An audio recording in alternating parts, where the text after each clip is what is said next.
Vacation week for many people, but some local political candidates are working hard. It's less than 2 months until the Kansas City primary election.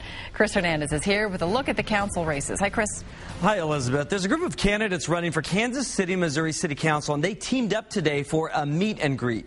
None have ever held elective office before. Most are running for the first time, and they're embracing that outsider label. These 5 candidates have formed an informal slate, banding together for events like this lunch today at Nisi's restaurant on Troost.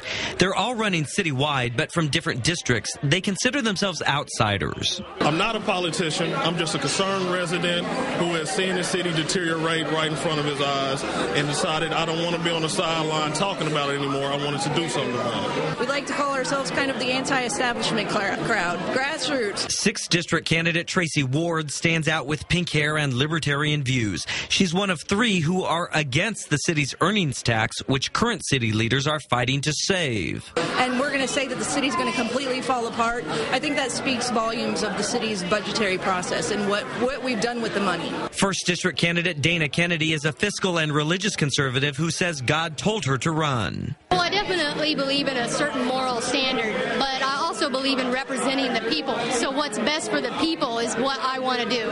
They believe the current council hasn't been getting the job done. The mayor and the council is too much infighting when you're supposed to be representing the people. Sometimes you have to take your personal feelings and place them aside to do the greater good.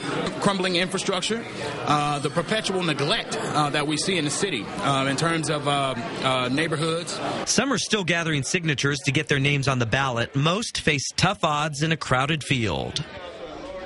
And more candidates may still file. The deadline is several weeks away. KCMO city races are nonpartisan, so the top 2 finishers in the February 22nd primary then move on to the general election a month later in March. Chris Hernandez, NBC Action News.